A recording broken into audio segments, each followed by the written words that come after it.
Esto es En Geopolítica, un espacio alternativo para analizar el mundo en el siglo XXI. Escúchanos en iVoox, Anchor, Spotify y Google Podcast. Igualmente, síguenos en Facebook, Twitter y Telegram como En Geopolítica, en Instagram como En Geopolítica 21.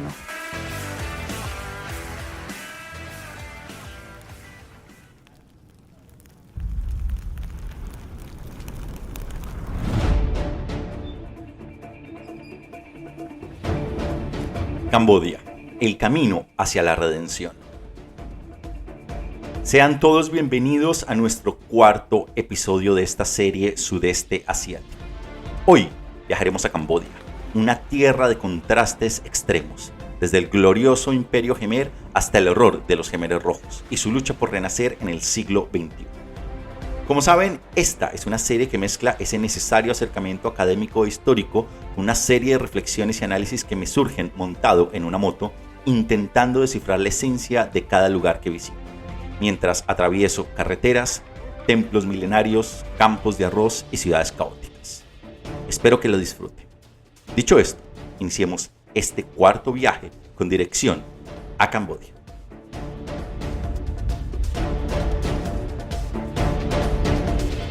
Y es que en el corazón del sudeste asiático, donde las aguas del Mekong nutren tierras fértiles, yace un país cuya historia es tan rica como trágica: Camboya, tierra de los Jemeres, la cual ha visto el ascenso de imperios y su caída, ha conocido el horror de un genocidio y el renacer de sus cenizas. Este viaje comienza atrás en el tiempo, en el año 802 después de Cristo, cuando Hayayarma II se proclama Devajara, o rey divino, fundando lo que se convertirá en el poderoso Imperio Jemer. En su apogeo, bajo el reinado de Hayayarma VII en el siglo XII, se controlaba un territorio que se extendía desde lo que hoy es el sur de Vietnam hasta Laos y partes de Tailandia y Malasia.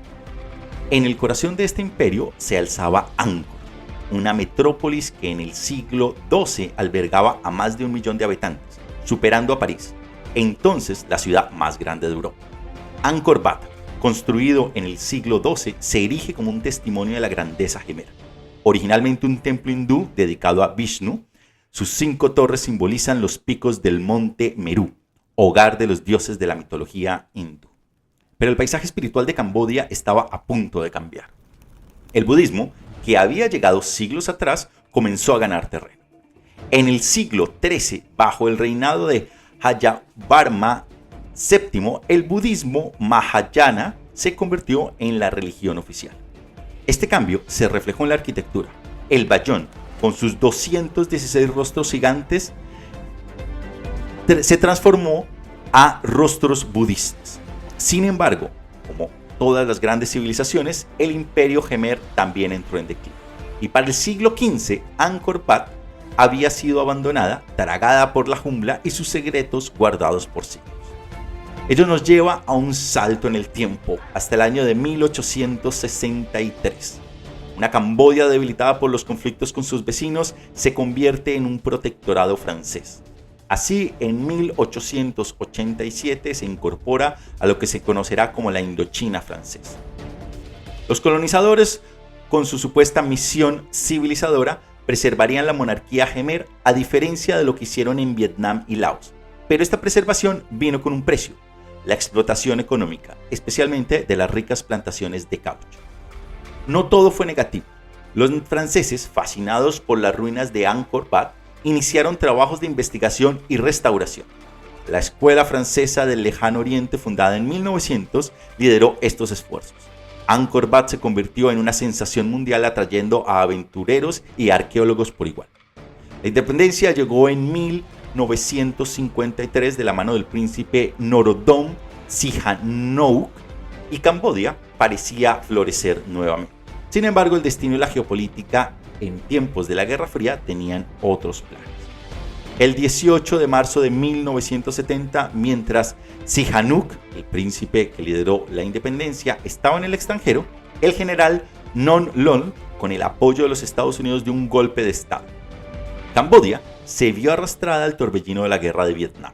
Los bombardeos estadounidenses destinados a cortar la famosa ruta de Ho Chi Minh en el río Mekong que mencionamos en el programa pasado de Laos devastaron el campo cambodiano. Entre 1965 y 1973 se arrojaron más de 2,7 millones de toneladas de bombas sobre este país, más que todas las bombas lanzadas por los aliados durante la Segunda Guerra Mundial. Y en medio de este caos, un grupo radical comenzó a ganar fuerza, los Jemeres Rojos, un partido de corte comunista. Así, el 17 de abril de 1975, los soldados de negro de los Jemeres Rojos entraron en Phnom Penh, la capital, liderados por Pol Pot, cuyo nombre real era Salot Sar. Así, los Jemeres Rojos iniciaron uno de los experimentos sociales más brutales de la historia. En cuestión de días, las ciudades fueron vaciadas. Phnom Penh, la capital, una urbe en su momento de cerca de 2 millones de habitantes, se convirtió en una ciudad fantasma. Los hospitales fueron evacuados, pacientes moribundos arrojados a la calle. El dinero fue abolido, los libros quemados y muchos de los templos profanados. El país entero se convirtió en un vasto campo de trabajo forzado, lo que los Jemeres Rojos llamaron el Año Cero. La idea era crear una gran utopía agraria borrando todo vestigio de la sociedad anterior. El régimen dividió a la población en dos grupos: el pueblo viejo, los campesinos, y el pueblo nuevo, los habitantes urbanos. Este último grupo fue sometido a trabajos forzados, reeducación y con frecuencia ejecuciones. Y es que la paranoia de Pol Pot no conocía límites. Las purgas dentro del partido eran constantes. Llevar gafas, hablar un idioma extranjero o incluso mostrar emociones podía ser una sentencia de muerte, bajo la premisa de llevar a cabo una eliminación de toda influencia extranjera y occidental, lo que es una ironía en toda regla si se tiene en cuenta que nada más occidental en tierras budistas y animistas que el concepto de la lucha de clases, de la dictadura del proletariado y de la idea de la redención a través del marxismo-comunismo. Evidenciando que cuando se asumen debates teóricos, conceptos y categorías aparentemente modernas y avanzadas, en lo que es una de las trampas de la modernidad, se corre el terrible riesgo de interiorizar problemáticas y análisis totalmente ajenos como propios y desencadenar verdaderas tragedias. Camboya es uno de los mejores ejemplos. Lo anterior tampoco apela ni mucho menos a un terrible relativismo académico en el que vivimos actualmente, ni tampoco a teorías deconstructivistas de las ciencias sociales llevadas al extremo, que en su exagerado posmodernismo conducen a la posverdad, sino a una necesaria reflexión y comprensión de la realidad de los pueblos, sin caer ni en lecturas románticas o idealizadas, como tampoco en lecturas coloniales. Y es que si Pol Pot quería eliminar cualquier influencia extranjera u occidental, debía iniciar por casa, ya que él y sus camaradas de los Jemeres Rojos eran la peor representación de una ideología externa, con categorías y conceptos para otro tipo de sociedad llevados al extremo en este país. Con lo anterior, el hambre se extendió como una plaga. A pesar de que el país entero estaba dedicado a la agricultura, la producción se desplomó. Gran parte de la comida que se producía era exportada para financiar la revolución, mientras gran parte de su población moría de hambre. En menos de 4 años, se estima que entre 1,5 y 3 millones de personas murieron en lo que se denominó el genocidio cambodiano. Es decir, un cuarto de la población del país. Un genocidio de proporciones inimaginables. Pero la ironía de esta historia es que fueron los vietnamistas, también comunistas y antiguos aliados de los Jemeres Rojos, quienes pondrían fin al genocidio. El 25 de diciembre de 1978, 150.000 soldados vietnamitas cruzarían la frontera y para el 7 de enero de 1979 se habrían de tomar la capital Phnom Penh. Pol Pot y los líderes de los Jemeres Rojos huyen a la selva cerca de la frontera con Tailandia. Desde allí, y con el apoyo de China y paradójicamente de los Estados Unidos, que veían a Vietnam como la mayor amenaza, continuaron una guerra de guerrillas durante casi 2 décadas. La ocupación vietnamita trajo paz, finalizó el genocidio, pero no trajo reconciliación. Camboya se convirtió en otro peón en un juego geopolítico de la Guerra Fría en estas tierras. Y no fue sino hasta el 23 de octubre de 1991, con la firma de los acuerdos de paz, que se vislumbró un camino hacia la normalidad. Una vez, y hay que tener acá en cuenta la fecha del 91, ya había acabado la Guerra Fría. Así, para el año de 1993, bajo la supervisión de la ONU, se celebraron las primeras elecciones democráticas. Pero la estabilidad seguía siendo esquiva. En 1997, Hun Sen, un ex Khmer rojo que había desertado a Vietnam, dio otro golpe de estado, consolidándose en el poder. Mientras tanto, Pol Pot, el arquitecto del genocidio, vivía sus últimos días en la jungla. En 1997 fue traicionado por sus propios camaradas y puesto bajo arresto domiciliario.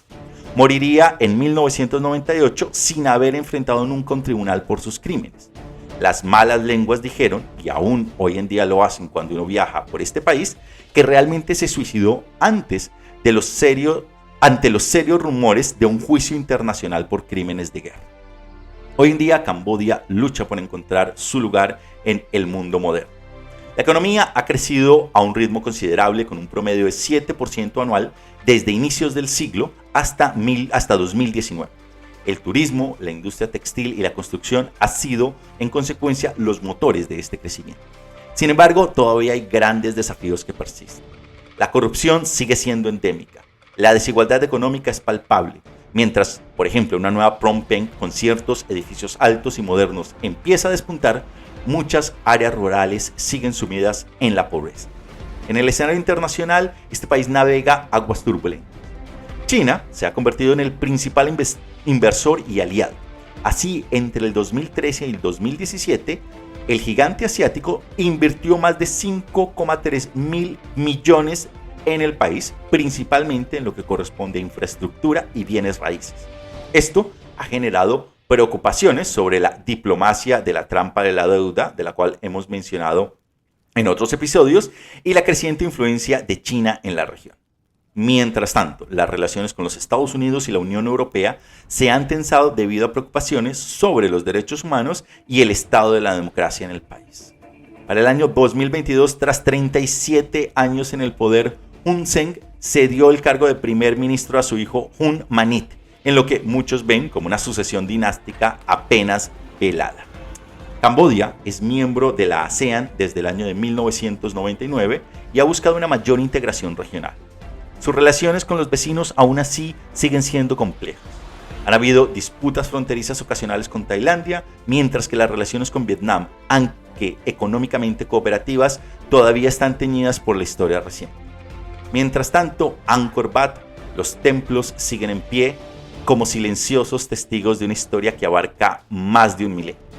En 2019, antes de la pandemia, Angkor Wat recibió cerca de 2,2 millones de visitantes internacionales como un testimonio de su atractivo perdurable.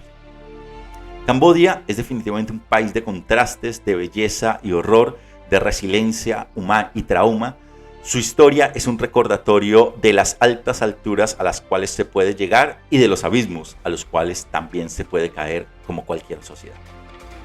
Así llegamos a nuestra cuarta estación en este viaje motorizado por las calles y campos del sudeste asiático.